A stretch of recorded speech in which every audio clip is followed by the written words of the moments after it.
Bismillahirrahmanirrahim. Assalamualaikum warahmatullahi wabarakatuh.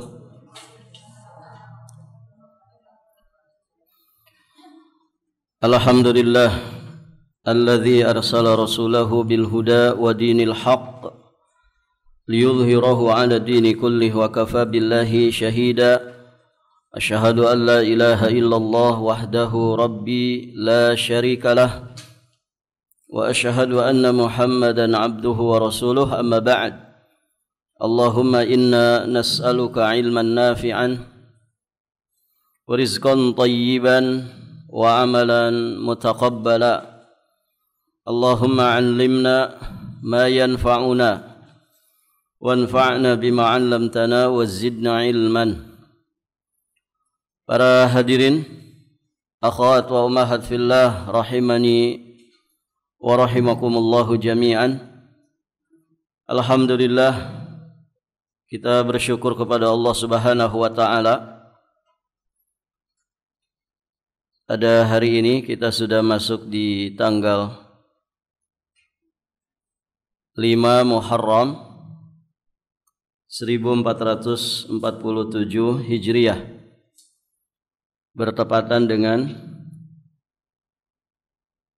tanggal 1 Juli 2025. Insyaallah kita akan melanjutkan pembahasan bab yang ke-8, babu man tabarraka bisyajaratin au hajarin au nahwihima.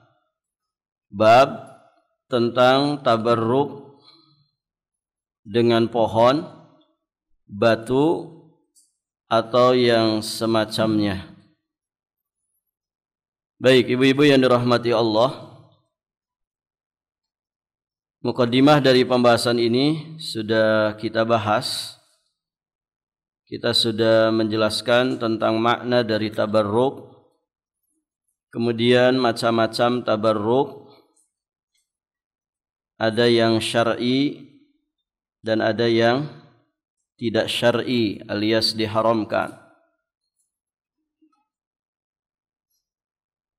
Yang syar'i sudah kita bahas, ada yang keberkahannya secara zat, ada juga yang keberkahannya secara maknawi. Dan kita juga sudah menyampaikan contoh-contohnya. Kemudian tuntunan cara kita untuk bertabarruk, kita sudah jelaskan bahwa ngalap berkah itu harus mengikuti tuntunan syariat. Kemudian kita juga sudah membahas tabarruk yang terlarang dan juga contoh-contohnya. Nah, di dalam bab ke-8 ini, muallif rahimahullahu ta'ala, beliau menyebutkan dua dalil. Yang pertama dari ayat Quran surat An-Najm ayat 19 sampai 22. Kemudian yang kedua dari sunnah, yakni satu riwayat yang diterima dari Abu Waqid Al-Laythi radhiyallahu taala anhu. Nah, dua dalil ini dari ayat dan juga dari hadis, kedua-duanya menjelaskan tentang tabarruk yang terlarang, ngalap berkah yang termasuk dalam kesyirikan. Taib, ibu-ibu yang dirahmati Allah, kita akan bahas dua dalil ini. Yang pertama, firman Allah Subhanahu wa taala di surat An-Najm ayat 19 sampai 22. Silakan dilihat kitabnya. Allah Subhanahu wa taala berfirman, "Afara'aytumul Lata wal Uzza wa Manata tsalitsatal ukhra alakumudz dzakaru wa lahul untha tilka idzan qismatun dhiza." Allah berfirman yang artinya, apakah patut kamu wahai orang-orang musyrik menganggap Lata dan Uzza dua berhala besar, Lata dan Uzza. Bahkan ada berhala yang ketiga, wa Manata tsalitsatal ukhra. Kemudian Manat, berhala ketiga yang lainnya, sebagai anak perempuan Allah yang kamu sembah. Alakumudz dzakar wa lahul untha. Apakah pantas bagi kamu anak laki-laki dan baginya anak perempuan? Apakah pantas untuk Allah itu anak perempuan, sedangkan untuk mereka yakni orang-orang musyrik anak laki-laki? Padahal sejatinya mereka itu membenci anak perempuan. Apakah pantas itu kemudian disandarkan kepada Allah, padahal kalian membenci anak perempuan? Tilka idzan qismatun dhiza. Maka kata Allah Subhanahu wa taala, itu tentulah suatu pembagian yang tidak adil.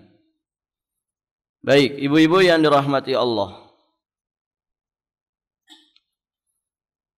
kita akan bahas dulu beberapa mufradat atau kosakata di dalam ayat ini. Ada kalimat afara'aitum. Afara'aitum. Apakah patut kalian menganggap? Baik. Makna daripada afara'aitum, beritahukanlah oleh kalian kepadaku. Maksudnya apa pendapat kalian? Coba sampaikan. Baik. Afara'aitum Allata tanpa tasydid. Karena di sana ada Allata pakai tasydid. Nah, yang tidak pakai tasydid, Allata, itu diambil dari kata al-ilah. Diambil dari kata al-ilah yang artinya Tuhan. Sedangkan dengan mentasydidkan huruf ta, Allata, maka itu adalah nama seorang laki-laki. Seorang laki-laki yang baik, yang dahulu biasa mengadon tepung gandum dengan kurma untuk orang-orang yang melakukan haji. Dan setelah wafat, orang-orang berkerumun di sekitar kuburnya dan membangunkan dinding untuknya. Dan kemudian Lata ini menjadi berhala yang disembah oleh kabilah Tsaqif dan juga kabilah-kabilah di sekitarnya. Baik, ibu-ibu yang dirahmati Allah, ini penjelasan tentang Lata. Jadi bisa tanpa tasydid, bisa juga bertasydid. Kalau tanpa tasydid huruf ta'nya, maka itu berasal dari al-ilah yang ditaknis, ya dimuannaskan. Allata, Allata. Dari kata al-ilah. Berarti artinya Tuhan. Sedangkan kalau pakai tasydid, tadi maknanya kembali kepada seseorang yang punya kebiasaan yalutus sawik, ya, mencampur tepung gandum dengan kurma dan kemudian dibagikan kepada orang-orang yang melakukan haji. Berarti ini orang yang dermawan, ya, suka mengadon tepung gandum dengan kurma. Ini makanan khasnya penduduk sekitar. Baik, ibu-ibu yang dirahmati Allah. Namun setelah dia meninggal dunia, maka orang-orang bersikap gulu kepadanya. Mereka berkumpul di sekitar kuburnya, membangunkan dinding untuknya, bahkan dibuatkan berhalanya dan akhirnya disembah. Kemudian Al-Uzza. Al-Uzza ini diambil dari nama Al-Aziz, yang artinya zat yang maha perkasa. Kemudian ibu-ibu yang dirahmati Allah, Al-Uzza ini pada asalnya adalah sebatang pohon yang terletak di satu wadi, di satu lembah yang disebut dengan Wadi Nakhlah, lembah An-Nakhlah, bainal Makkah wa Taif, yang terletak antara Mekah dan Taif. Kemudian digantungkan padanya tirai dan juga penutup, dikasih pernak-pernik perhiasan, yang akhirnya kemudian disembah oleh kaum Quraisy dan juga Bani Kinanah. Taib, ibu-ibu yang dirahmati Allah. Nah, itu berhala Uzza. Kemudian ada berhala yang ketiga, namanya Manat. Diambil dari kata Al-Mannan, yang maha memberi. Jadi ada Al-Ilah yang kemudian menjadi Lata, kemudian Al-Aziz yang menjadi Uzza, kemudian Al-Mannan yang menjadi Manat. Manat ini adalah sebuah bangunan di Al-Mushallal, persisnya di Jabal Qudayd, daerah Qudayd yang terletak antara Makkah dan Madinah.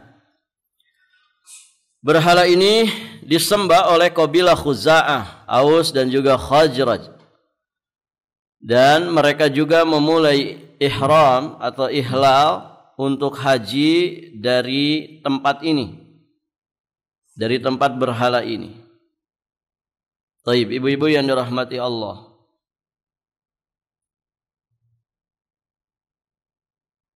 Dan sebagian mengatakan Manat ini terpahat dari batu. Kemudian Al-Ukhra artinya yang terakhir, yang lain. Dhiza itu artinya tidak adil, berarti semena-mena. Taib. Nah, itu beberapa penjelasan kosakata dari ayat tersebut. Kemudian berikutnya syarah ijmali. Dikatakan oleh pensyarah rahimahullahu taala, di dalam ayat ini Allah Subhanahu wa taala mengingkari orang-orang musyrik yang menyembah berhala-berhala. Dan yang paling utama adalah berhala-berhala yang tiga berhala paling besar. Ada sekian berhala yang disembah oleh orang-orang jahiliyah ketika itu. Nah, yang paling besarnya 3 berhala ini. Yang pertama Lata, ini adanya di Taif, antara Mekah dan Taif. Kemudian Uzza di lembah Nakhlah. Kemudian Manat di Al-Mushallal, yakni di Jabal Qadid. Nah, Allah Subhanahu wa taala menantang mereka terkait dengan berhala-berhala tersebut. Afara'aitumul Lata wal Uzza wa Manata tsalitsatal ukhra. Nah, ini adalah kata tanya yang sejatinya adalah tantangan, tahaddi. Ya, Allah Subhanahu wa taala menantang mereka. Apakah dapat berguna untuk menolak madarat dan mendatangkan manfaat 3 berhala besar itu? Ataukah itu hanya sekedar nama-nama yang mereka berikan, yang mana Allah sama sekali tidak menurunkan kuasa untuk itu? Baik, ibu-ibu yang dirahmati Allah. Allah Subhanahu wa taala juga di dalam ayat-ayat tadi mengingkari mereka terkait dengan pembagian yang dhiza, yang semena-mena, sekalipun terjadi di antara makhluk. Yakni bahwa mereka menjadikan apa-apa yang mereka benci, ya, seperti mereka tidak suka dengan anak perempuan, ya, saking jahiliyahnya mereka, ketika istrinya melahirkan anak perempuan, mereka tega menguburnya hidup-hidup. Nasallallahu as-salamah wal afiyah fid dunya wal akhirah. Kenapa? Karena versinya mereka anak perempuan itu tidak menguntungkan. Ya, secara ekonomis tidak menguntungkan. Beda dengan anak laki-laki. Ya, mereka menganggap ya perempuan itu seputar sumur, dapur, kasur, gitu ya. Tidak ada nilai ekonomisnya. Tidak bisa bekerja di kebun kurma, tidak bisa dagang, tidak bisa ngapa-ngapain, begitu. Taib. Maka ya mereka membenci, ya, memerah wajahnya penuh kebencian ketika istrinya melahirkan anak perempuan, dan puncaknya mereka tega menguburnya hidup-hidup, membunuhnya. Taib, ibu-ibu yang dirahmati Allah. Nah, anak-anak perempuan yang mereka benci itu, mereka nisbatkan kepada Allah. Mereka sandarkan kepada Allah Subhanahu wa ta'ala. Sedangkan bagi mereka anak laki-laki. Bagaimana bisa mereka menjadikannya untuk Allah yang maha tinggi? Maha tinggi Allah dari apa-apa yang mereka katakan itu, dengan ketinggian yang jauh, dan maha suci Allah dari memiliki anak laki-laki maupun anak perempuan. Alakumudz dzakaru wa lahul untha tilka idzan qismatun dhiza. Baik, ibu-ibu yang dirahmati Allah. Di antara keyakinan orang-orang jahiliyah, mereka meyakini para malaikat itu banatullah. Para malaikat itu anak-anak perempuannya Allah.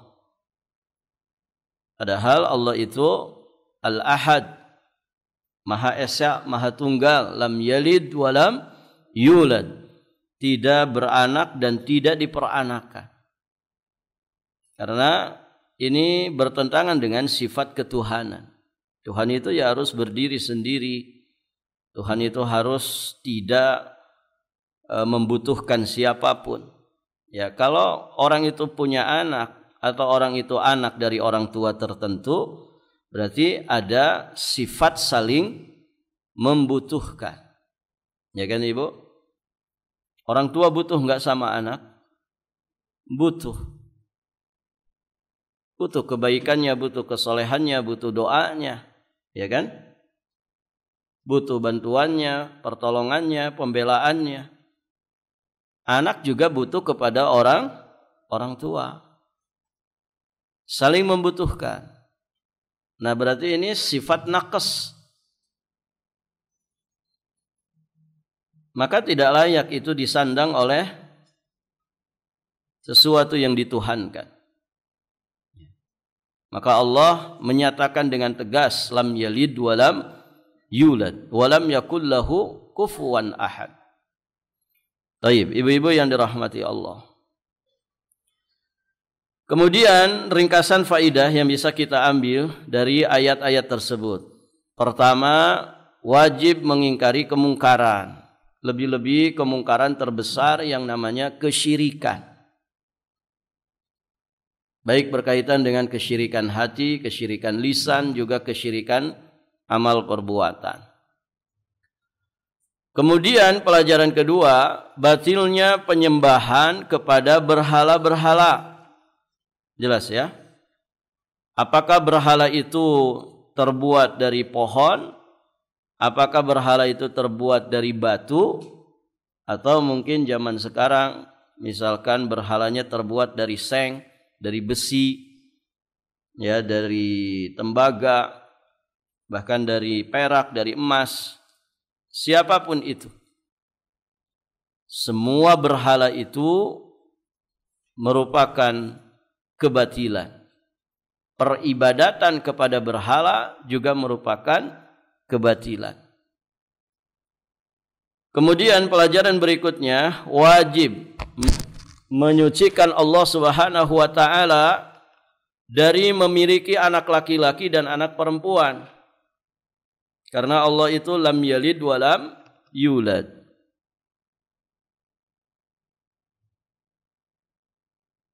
Maka siapa yang meyakini Allah itu beranak, memiliki anak, maka jelas ini keyakinan yang batil, akidah yang sesat. Ya, sebagaimana apa yang diyakini oleh orang-orang Nasrani. Mereka meyakini bahwa Isa ibnullah. Isa itu adalah anak Allah. Jika Isa itu Tuhan anak. Ada Tuhan Bapa. Orang Yahudi mengatakan Uzairun ibnullah. Uzair itu adalah anaknya Allah. Ini semua keyakinan yang batil. Dan Islam menentang keyakinan itu. Qul huwallahu ahad, Allahus samad, lam yalid wa lam yulad, wa lam yakul lahu kufuwan ahad. Taib. Kalau Allah itu beranak, kenapa anaknya cuma satu saja? Cuma Isa saja. Taib, ibu-ibu yang dirahmati Allah. Kenapa juga istrinya cuma Ibunda Maryam saja? Tuhan Ibu. Taib. 3 tapi 1. 1 tapi 3. 3 in 1, 1 in 3. Gitu ya. Maka innal ladzina kafaru min ahlil kitabi wal musyrikina fi nari jahannam khalidina fiha. Ulaika hum syarrul bariyah. Jelas, tegas. Belum di ayat-ayat yang lainnya. Laqad kafaral ladzina qalu innallaha tsalitsu salasah. Sungguh telah kafir orang yang mengatakan Allah itu tsalitsu salasah. 3 dari 1. Ya. 1 dari 3. Kufur. Di surat Al-Bayyinah tadi, innal ladzina kafaru, sesungguhnya orang-orang kafir dari kalangan ahlil kitab dan orang-orang musyrik, mereka kekal di dalam api neraka untuk selama-lamanya, dan mereka itulah seburuk-buruknya makhluk. Maka bagaimana orang mengatakan sama? Ya, Nasrani, Yahudi, Islam itu sama saja, begitu kan? Sama-sama nantinya menuju surga, katanya begitu. Bagaimana Anda menyamakan apa yang Allah bedakan? Yang salah siapa berarti? Nah, itulah orang-orang liberal yang mengatakan semua agama itu sama. Ibu, orang di luar kita saja mengatakan beda antara Islam dan Kristen. Ya. Kok Anda menyamakan? Ngaku-ngaku lagi sebagai cendekiawan Muslim. Cendekiawan dari mananya? Liberal. Ya. Agama kebebasan. Ya, orang kalau kena syubhat liberal itu kan jadi serba bebas, tanpa batasan. Ya, kalau semua agama sama, ya sudah nanti tukeran aja. Harusnya kan begitu. Kenapa Anda tidak tukeran saja sama orang Nasrani? Atau misalkan sesekali masuk agama lain. Kalau semua agama itu sama. Ya, tahun 2025 jadi Muslim, nanti 2026 jadi Kristiani, 2027 nanti jadi Yahudi. Ya. Kan sama saja kata Anda. Kenapa tidak ganti-ganti agama saja kalau begitu? Kalau sama saja, sama-sama baik. Semoga orang-orang yang punya keyakinan seperti itu segera taubat. Dan mentaubatkan orang-orang yang dia racuni dengan syubhatnya. Nasallallahu as-salamah wal afiyah. Baik, ibu-ibu yang dirahmati Allah. Maka pelajaran keempat, perhatikan. Rusaknya fitrah orang-orang musyrik, di mana mereka menisbatkan anak-anak perempuan kepada Allah, padahal mereka sendiri tidak menyukai anak-anak perempuan. mereka tidak menyukai anak perempuan, kemudian yang tidak mereka sukai itu kok dinisbatkan kepada Allah Azza wa Jalla. Dan bersamaan dengan itu mereka mengklaim bahwa mereka mendekatkan diri kepada Allah. Bagaimana orang mendekatkan diri dengan sesuatu yang dimurkai Allah? Keyakinan mereka, keyakinan yang dimurkai Allah. Ucapan lisan mereka, ucapan yang mengundang murka Allah Subhanahu wa ta'ala. Kesyirikan yang mereka lakukan juga dimurkai Allah. Bagaimana kemudian mereka mengklaim, ya, kami berbuat seperti ini dalam rangka mendekatkan diri kepada Allah. Na'udzubillah. Kalau ingin mendekat kepada sesuatu, maka bawalah sesuatu yang disukainya, kan begitu. Bawalah sesuatu yang dicintainya. Bawalah sesuatu yang diridhoinya. Ya Ibu. Maka klaim mereka ini klaim yang batil. Kan begitu ya, orang-orang musyrik itu kan berdalih untuk kesyirikan mereka, katanya ini dalam rangka liyuqarribuna ilallahi zulfa. Dalam rangka kami mendekatkan diri kami ini kepada Allah. Dua saja itu alasannya. Pertama, alasan taqarrub. Ya. Mereka ingin mendekatkan diri kepada Allah. Alasan yang kedua, talabus syafa'ah. Untuk meminta syafaat. Maka dua dalih ini dibatalkan oleh Allah Subhanahu wa ta'ala. Allah menyatakan mereka itu kadzabun. Mereka mengatakan mereka itu kafar. Orang yang sangat dusta dan orang yang sangat kufur. Orang yang sangat dusta, orang yang sangat kufur. Artinya tidak benar dalih mereka untuk melegalkan kekufuran dan kesyirikan mereka itu, ya dengan dalih tadi, kami ingin lebih dekat kepada Allah, kami ingin mendapatkan syafaat. Maka ketika orang tidak memahami masalah ini, masalah syafaat, kemudian masalah kurbah, bagaimana menjalin atau taqarrub, menjalin kedekatan dengan Allah Subhanahu wa ta'ala, jika dua perkara ini tidak dipahami, maka manusia akan jatuh ke dalam yang namanya kesyirikan. Banyak orang nyembah-nyembah kuburan. Ketika ditanya apa? Alasannya pasti dua ini. Kami ingin lebih dekat kepada Allah. Kenapa? Kami ini siapa? Sedangkan yang dikubur ini wali Allah. Orang-orang dekat Allah, versinya mereka. Begitu kan?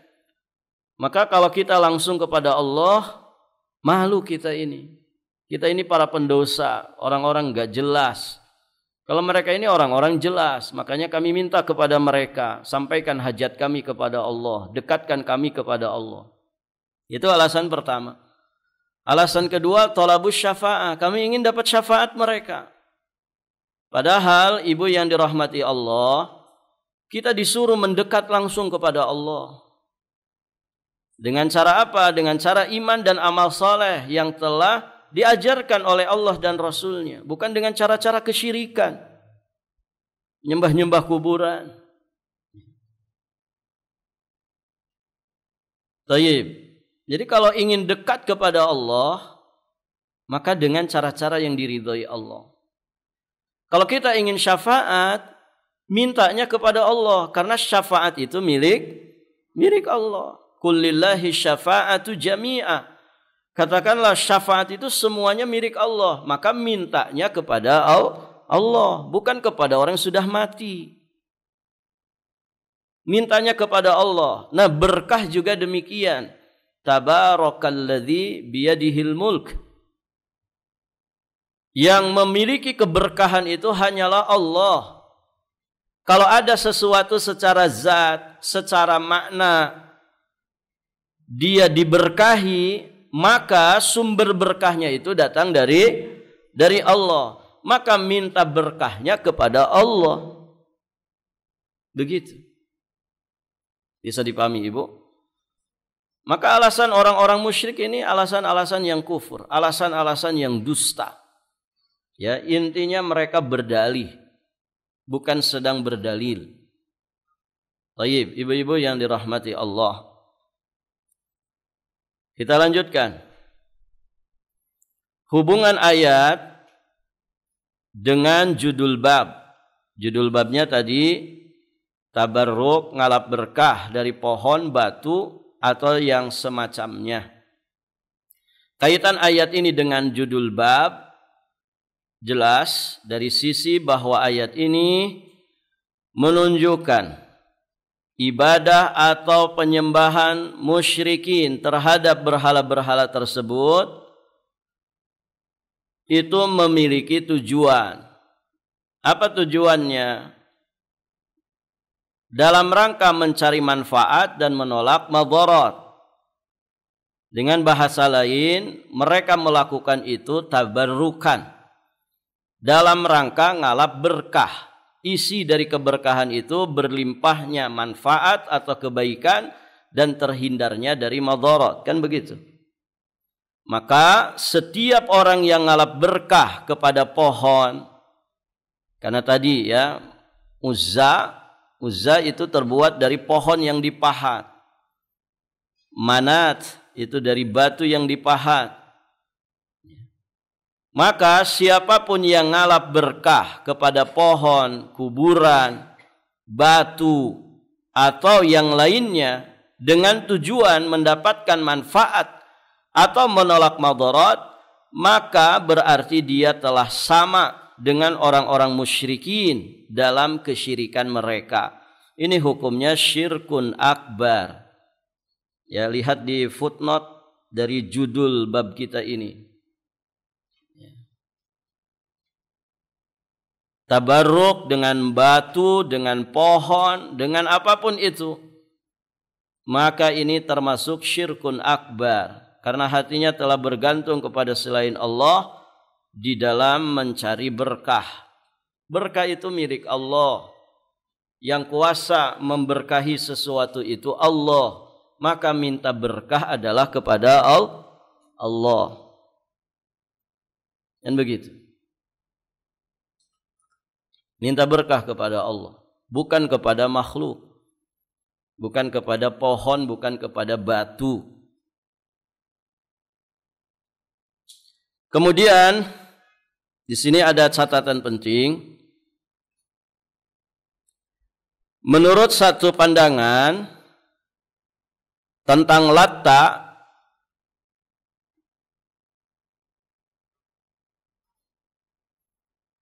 ini kisah tentang Latta.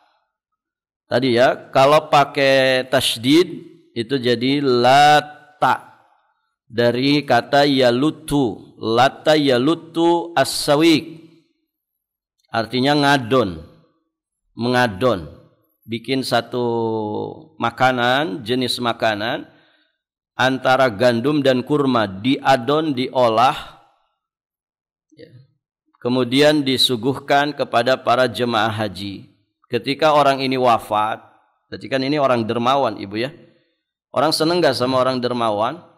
Senang, ya, masya Allah.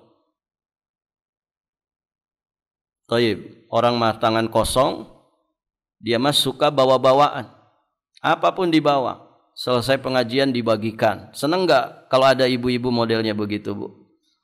Senang. Ya. Nah ada orang di masa itu senang sekali membagikan sejenis makanan yang terbuat dari adonan gandum dan kurma.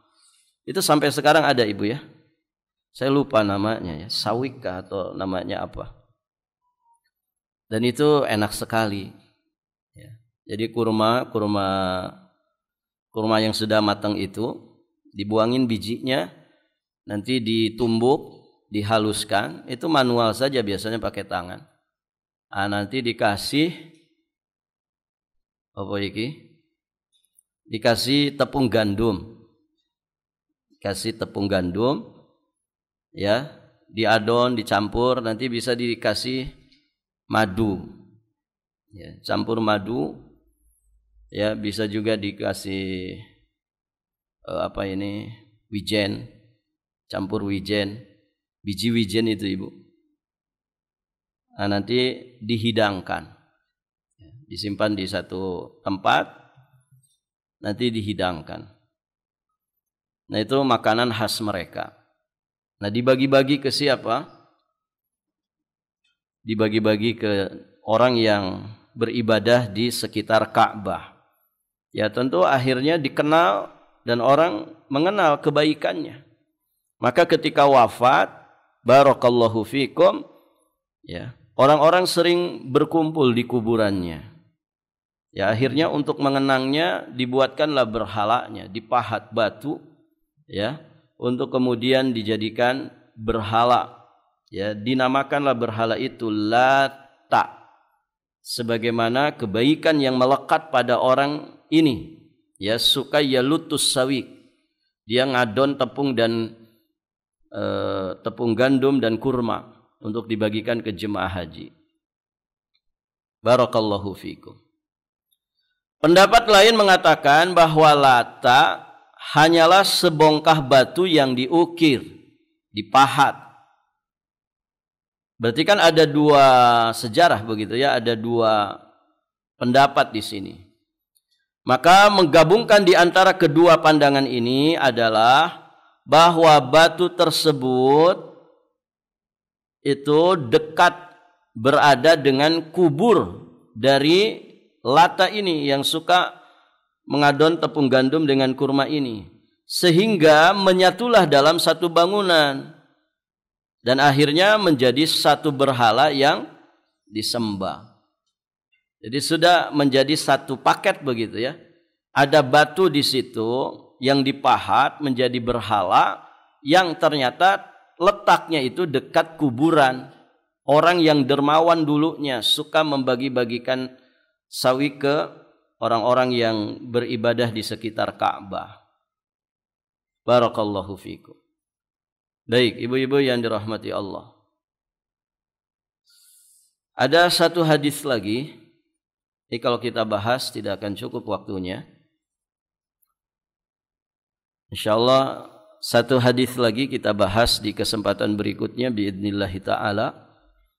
Kita cukupkan saja sampai di sini pelajarannya. Kita cukupkan sampai di sini dan kita akhiri, kita tutup dengan doa kafaratul majlis. Subhanakallahumma bihamdik asyhadu an la ilaha illa anta astaghfiruka wa atubu ilaik. Assalamualaikum warahmatullahi wabarakatuh.